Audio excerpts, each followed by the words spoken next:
Welcome once again, gorgeous, to the show. Sam Skelly, honey, how are you doing today? I'm so good. I'm so happy to be here with you. Me too. I am so thrilled to have you. We're going to be talking about breath today and really owning our feminine in this conversation. And you and I had the opportunity to, we just live literally one block away from each other, which is such a gift. And we took a little walk yesterday and we were just talking about creating presence and using breath to create that. I would love for you, it was such a potent conversation. I know so often it can really be hard to create space between ourselves and in the moment. And I think that breath is such a powerful modality for healing, but even on an emotional level, on a moment when we're feeling reactive, when we're feeling triggered, when we're feeling like we're not able to create space in that moment, I'd love to speak into like how you've been able to facilitate that. Such a great question. So, we are so connected to our survival strategies. And if we don't realize that our survival strategies are not our true self, it's just how we survived fundamentally growing up.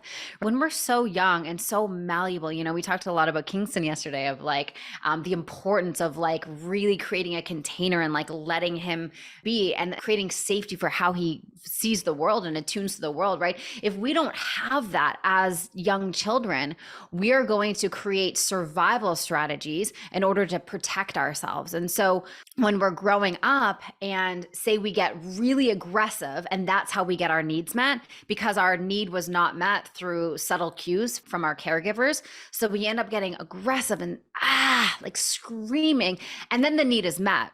So what that does in the nervous system is it says, when I'm aggressive and when I scream, then my needs are met. And so that is developed at such a young age, but it's perpetuated over lifetimes.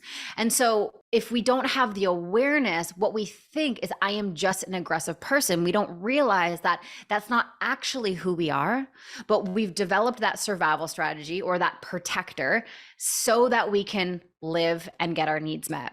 And aggression is just one of the many, right? Sometimes that manifests as being a people pleaser, right? Well, I'm only going to get my needs met if I please everyone and I don't honor myself and I overextend so that they're happier than me. That's a survival strategy. Hmm. Right. There can be a survival strategy of being manipulative, right? Well, I don't know how to get my needs met through a direct, clear ask. So I'm going to manipulate people into giving me what I want. And so all of these things are survival strategies. All of these things are ways in which intelligence works in our body in order to meet our needs.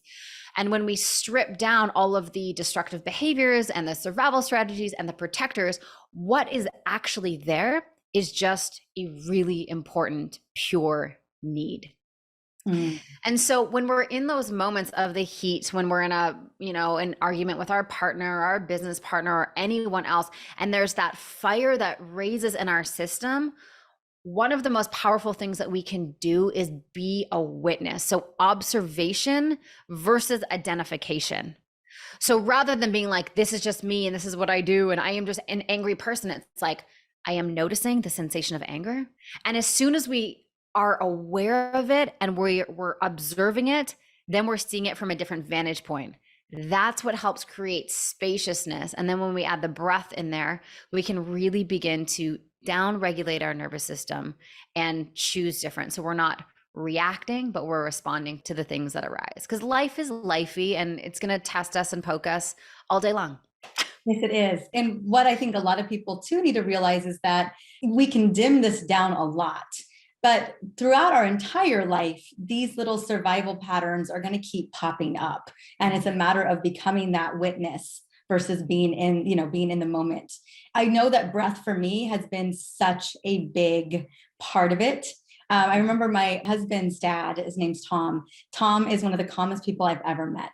And no matter what the scenario is, he just approaches it with grace and with compassion. And I'm like, this man is a saint. I remember when I first met him, I was like, I have met very few people like this in my life. And, there are lots of fiery people in the family, and he just takes it in stride and never reacts. When we were becoming parents, I was like, you need to have a conversation with your dad and my husband about how he does what he does versus how you do what you do. And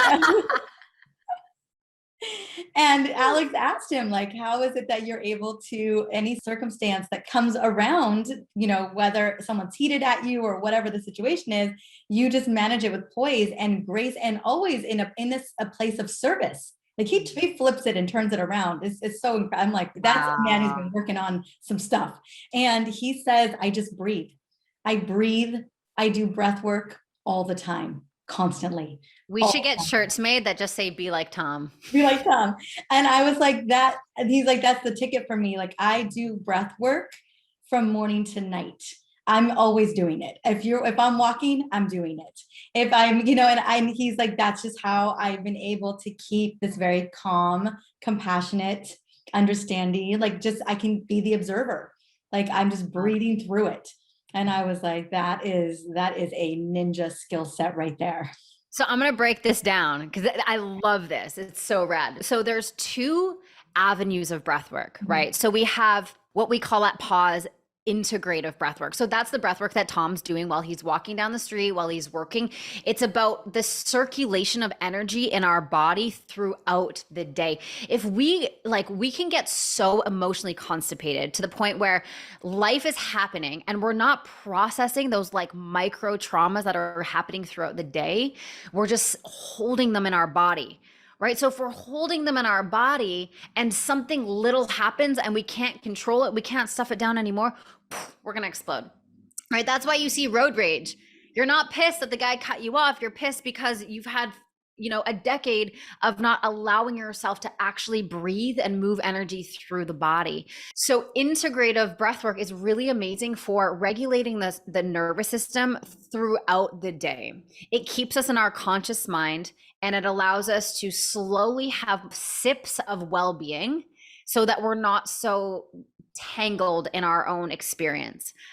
Then we have something called meditative breath work. Now, this is the type of breath work that we do when we're lying down, and it generally is a 25-minute to 3-hour experience where we're actually not in our conscious mind, and we're using the breath to really dig down into those deep parts that the mind can't touch, right?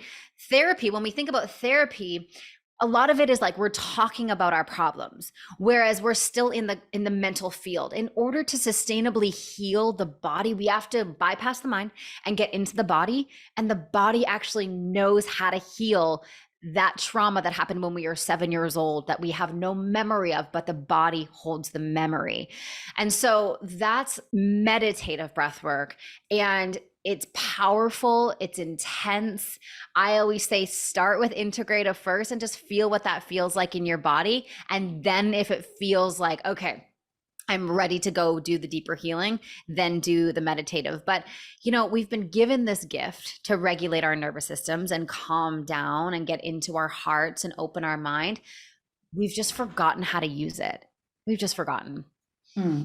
And talk to me a little bit about the type of, when you're walking people through a breathwork exercise, it's really the deep work, right? The untangling at a deeper level than our mind's thoughts, the consciousness that's happening. We're going on a deeper level. And what are some of not only I'd love to hear it explain it, I know we're going to get a little sample of it, but then on the other side, what can people expect to experience?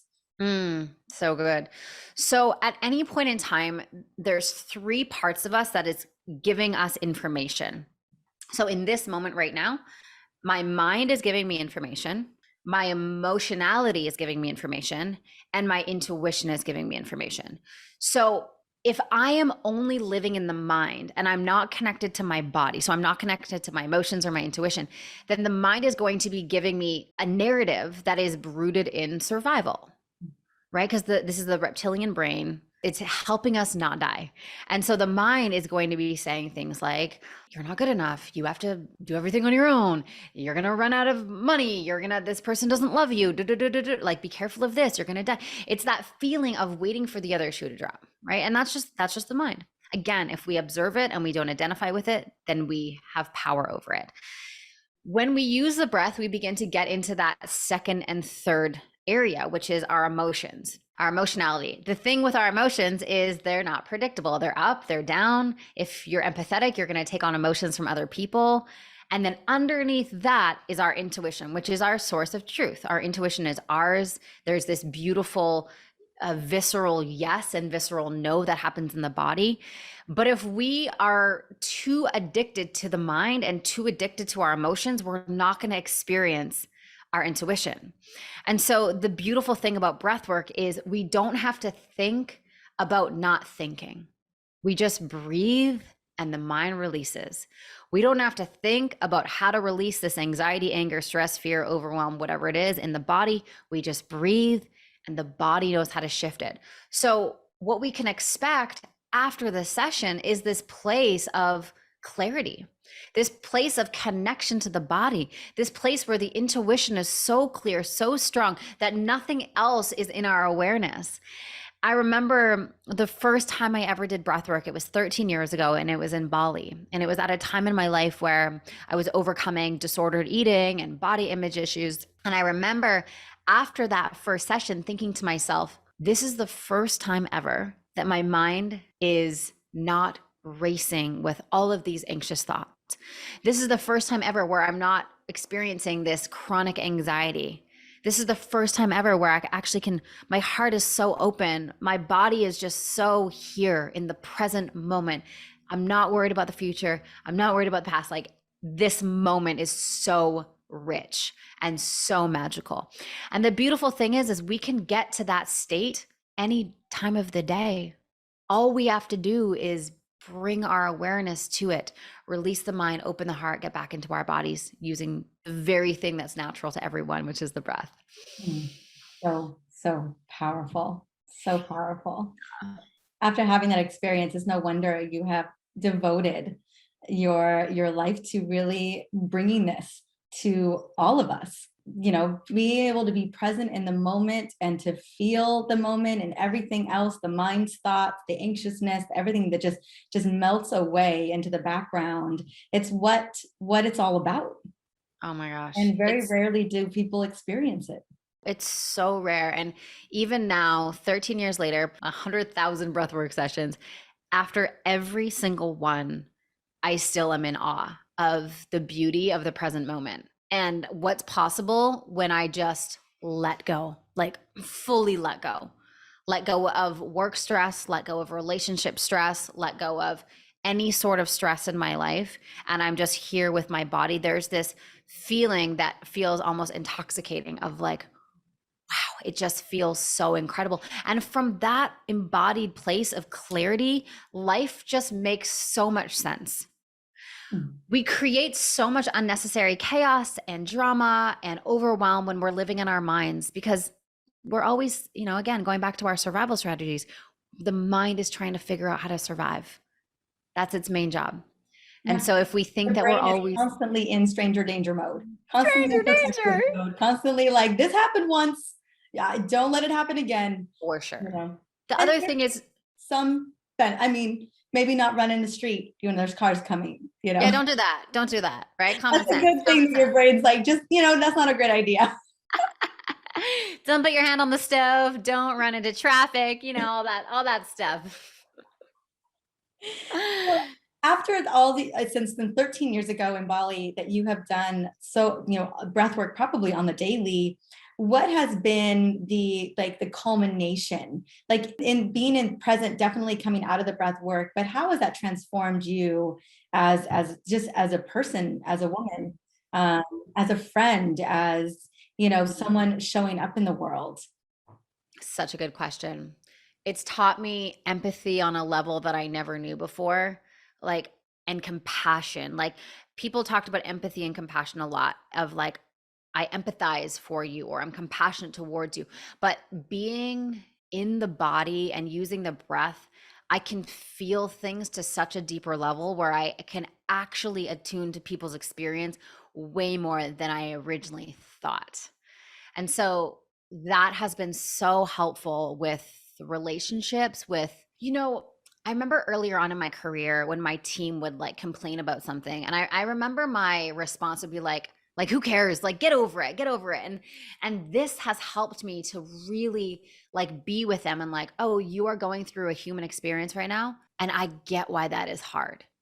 and it is okay. It's widened my capacity for empathy for myself, number one, but for others as well. And so when I'm going through an emotional spin and when I'm going through something that feels hard, rather than trying to steamroll my experience and get over it really quickly, I take moments with myself and I breathe and I get into my body and I speak to my inner child and I let that part of me know that she's safe and I let that part of me know that she's loved. And that helps to just integrate those pieces inside of me back into wholeness.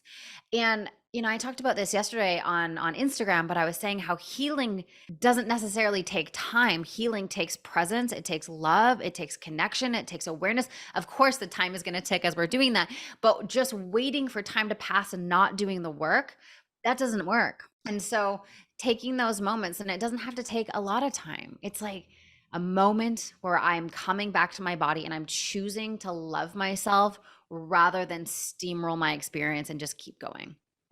That is so powerful. I know we've all been told that, whether it's a loss or it's something that happened to us, that time will heal. But you're absolutely right. Like, it could take forever. Maybe it doesn't.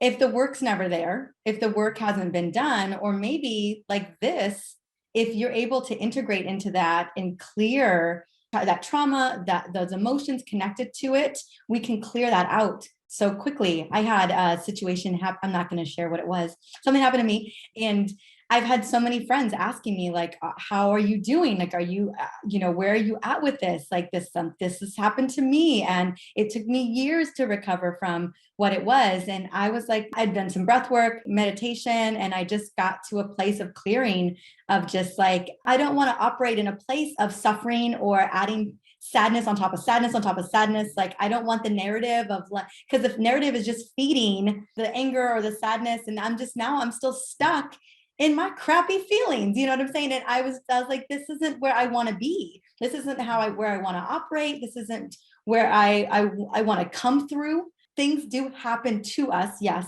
but we have the ability and the capacity. We get to decide how we move forward from there. And I wanted to move forward from that place. I wanted to move forward feeling good. I wanted to always still continue to be present. I didn't want my brain to take over and just catch me up in this narrative of, oh, this isn't fair. Oh, this, how could this happen to you? And da da da da da. I was like, none of that is serving. And none of it feels good. And the only person who's suffering in it is me. Totally. Yeah. And so what you're naming is the difference between pain and suffering. So at the initial impact of something that happens, there's like so much pain there, and we get to feel it and move through it. And to your point, like breathe and meditate and ask for support. But when it goes into suffering is when we are in denial of the experience, right? To use your words, like, this shouldn't have happened to me. Why me? And we go into sort of like that victim mentality. That's when the suffering prolongs forever and ever and ever and ever. But when we are in full acceptance of what happened, like, okay, this thing happened and it sucks so much. This thing sucks so much. And I'm going to be with my body. I'm going to love the part of me that is really aching right now. I'm going to get all of the support that I need right now. I'm going to do my practices. We take that stretch of suffering and we collapse it and we get with what is now. And in my experience, the breath does help do that, because when we're breathing, we're not thinking. We're not trying to strategize. We're not trying to wonder why. There's none of that busyness. It's just the pure experience of the pain. And when we move through that and we're with that, it liberates and liberates and liberates and liberates and liberates to the point where we're feeling not so charged by the situation. And then we can really work through it with our rational minds and our open hearts, and from a place of power. I'm just taking that in for a second and just thinking about like the poignant moment of what I heard with you is that presence of like when we can just be fully present, which is so hard when the brain is moving at a million miles an hour and constantly thoughts are interfering. But when we're able to be present, all of a sudden, so much of it just doesn't matter. It doesn't, and we can get into that deeper place. I think that's something that's what I think is one of the greatest gifts of breath work is presence. I remember first time reading Eckhart Tolle's The Power of Now. And Yeah. I remember reading it. I don't know if it was 10 years ago. And I just put the book down and I was like, I cannot do that. I can't do that. Like, I don't know who's doing that. And good on him for being able to do it. You know what I'm saying? But I was like, I have no idea how to do that. And more so, I was even convincing myself of like, honestly, the survival strategies that I've got, they're working for me. Yeah. Yeah. Those are some good ones right there. I'm gonna just keep using these. I don't know how to do anything else anyway, but I'm just gonna keep using these. And I love that he's able to get so present, but and be in the now. And I have no idea how one can do that, you know. And gosh, it's such a massive transformation from then. But I feel like a lot of people kind of feel that way of like, how do I even get there? And it's kind of just having a simple tool set like like this deep breath work where it just happens. You are just present. The thoughts stop for the first time. And that's why I really was so excited to have you on, because I know so many people are looking to create, to feel being present in the moment, but don't know how to turn it all off, especially when when they look at their phone and their schedule is out of control and they're just like, I'm just trying to get from one thing to the next. Absolutely. Absolutely. It's truly about taking like small sips of presence. Even if you're present for the 3 seconds that you're taking a deep breath, that's such a win. That's Mm. such a win because most of the world doesn't do that. Most of the world lives 100% in the default mode. We're just a bunch of robots. So if we can take our awareness back from the attention economy and really like pull our life force back from everything that's trying to steal it always always always for 3 seconds, like that's such a win. And then you're going to see how those 3 seconds were so impactful and how good those 3 seconds felt, and then you're going to do 10 seconds the next day or the next week. And so the journey back into presence is not about dumping yourself back there, because it's actually really, really hard to just do that. It takes so much like awareness to do that. But when we slowly take back these moments, like while I'm washing the dishes, I'm going to be mindful of how the water feels over my hands. I'm going to be mindful of like the texture of the sponge as I squeeze it. I'm going to breathe and notice as I'm breathing. And even those moments, or when you're at a red light, taking 3 deep breaths before you go, like when you're in the shower, whatever it is, like stealing back these moments where it is the default is to be in the mind and worry about the next thing, which keeps us in this hyperactive go, go, go mode. And then we're like, I'm so tired. It's not because we're doing so many things necessarily, it's because we're so busy in our mind. One of my favorite ways of doing this is anytime I'm stepping into the next thing, I take 3 deep breaths, like before walking in the door, before Yes. walking over to Kingston. If I'm shifting over from this over to him, just taking like just creating that awareness and then going into the next thing versus running into the next thing, which I'm real good at. Yeah, me too. Melanie, would you be open to walking us through, or is there anything you want to add on before we kind of get us like an experience? Mm, let's just get right into the experience. Let's I get love let's it. get people breathing. Yes. So, if you are driving right now or you're currently in water, don't do this. But if you are safe and you are on stable ground, then this is will be perfect. So, the breath pattern we're going to do is called the triactive breath. So, you can use this one if you're in those moments of like, "Ah, I just need a breather." 30 seconds of this, and then we're going to do a top hold at the end.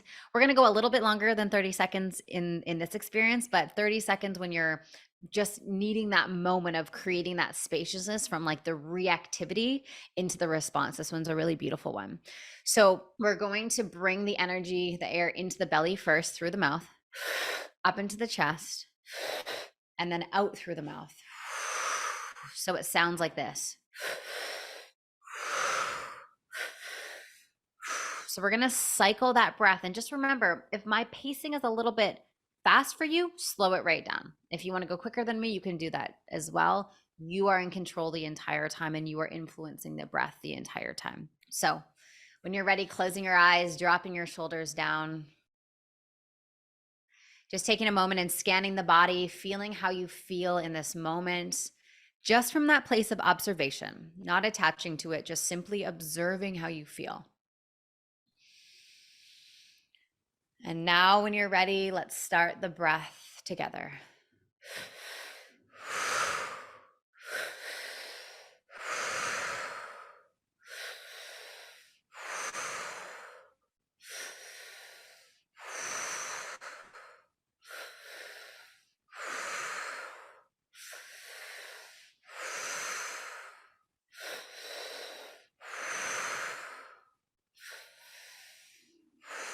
Letting the breath do the work in and out of the body.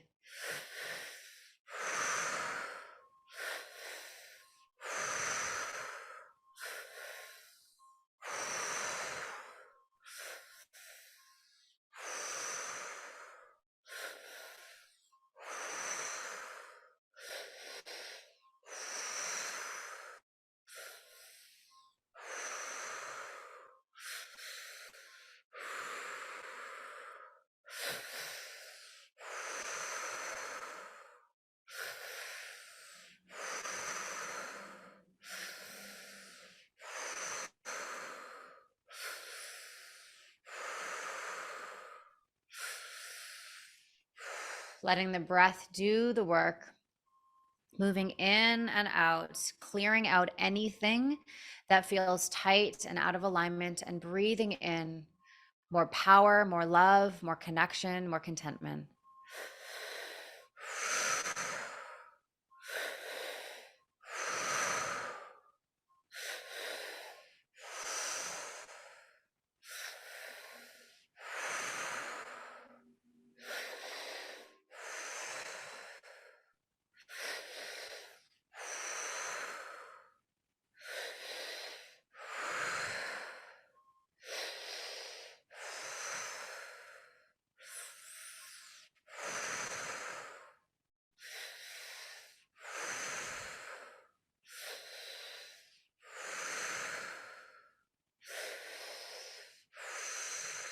And now, when you're ready, taking a deep breath in,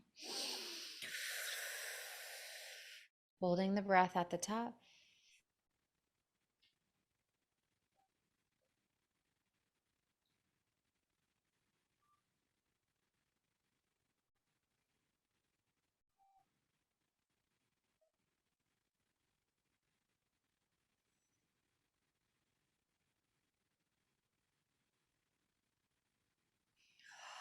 When you're ready, releasing the breath, coming back to your body. Just feeling the tingles, feeling the mind clear and the heart open. A deeper sense of embodiment, deeper sense of awareness.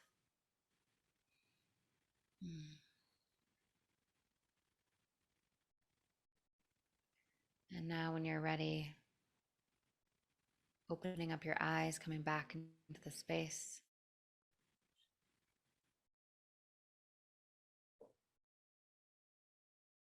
Beautiful. Mm, Mm. so good. So good. I know the mental mind for people are thinking to themselves, like, well, how often can I do this? And you've spoken to before we started, anytime we feel just feeling tightness or feeling anything, moving into the next thing, just taking this moment and just breathing. Yeah, absolutely. Absolutely. And again, we can steal these moments back any time of the day. I love so for those of you who are like, okay, when, how long? I love doing breath work first thing in the morning. And honestly, it only takes 3 minutes. And the reason why, like right before I get out of bed, number one, it wakes me up because it starts to energize the body.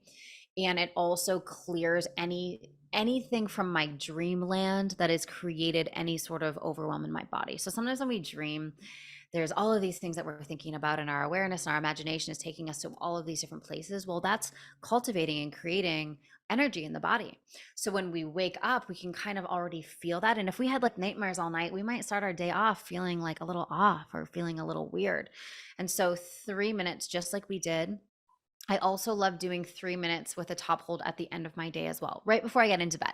Mm. Clearing my energy, like releasing, letting go. I have like a little oil that I smell to just like get me like cleared out. Is Do it the a breath work. blend or is it It's a like an orange blend. It's blend? actually one of our mutual friends, Jen, bought it for me. It's like this orange one. I don't know. I love it at night. And so I use that and then I go and then I lie down. So that's kind of like I bookend my day with breath, but then on our app there's 5 minute ones, there's 10 minute ones, there's 25 minute ones, there's 45 minute ones. I normally do a 10 minute one midday just to like really reset my day, give me that feeling of like a brand new day again during the day. But the most important thing is just follow your body and use what you need when you need it. And it just it's just one of the most beautiful practices to just reset and remember who we are in a world that is it's easy to forget. Well, I love that. I'm such a big fan of, how we can create such incredible transformation is bookending our day. Because we think about if there is an intention in the morning or the evening, we're just in, like you said, we're just a robot. We get up Yes. the same way, we shower, we get ready the same way, we drink coffee the same way. I think about Dr. Joe Dispenza talking about this of like, we're just following the patterns. We drive to work the same direction, Yeah. and like, and we're not breaking that, and we're not present. We're just kind of like follow doing a Totally. thing in the evening. So often, if there isn't ritual around kind of the reset and kind of letting the day move, like letting the day be done, and you can even, there can be an intention with that. Or I've been meditating before bed. I'm feeling so much more connected to breath. I usually start the morning with breath. I do breath at some point during the day, but then I end up meditating in the evening after. I have a little crystal that I use, and I just move through the day, all the things that I'm grateful for that happened for me that day. And so often we can Mm. go to bed thinking that, oh my gosh, we didn't get to our to-do list, or oh my gosh, I've got a shopping list for tomorrow. Like we start going into the anxiousness of the next day. And having a beautiful ritual like the one you have, Sam, is just so powerful of just Mm. letting go to reset for that really critical, deep, restful sleep. Definitely. Yeah, Mhm. it's so effective. It gets right to the point. It's so powerful. I love it. Okay, so Yeah. talk more to this. So I know so many people are thinking, "Oh my gosh, I need something to help me guide me through this." And so this is exactly what you've created. You've created this beautiful app. I'd love for you to talk a little bit more. I know you said you have like 5 minute, 10 minute, 30 minute, Yeah. 45 minutes. I'd like to know a little, even just a little bit more about it, so Mhm. we can go get it. Yeah, the intention for the app, the way that I created it was no matter if you have like literally just 3 minutes or if you want to go on like a longer, more meditative journey. But the way that it's created is you pick the time that you have. So, say you only have 3 minutes, you pick the time that you have, and then you pick the journey that is most relevant to how you're feeling in that moment. So, there's clear the mind, shift anxiety, open your heart, discover your intuition, shift anger, whatever it is. So, you click the time that you have, the journey that you want to go on, and then the journey's created for you.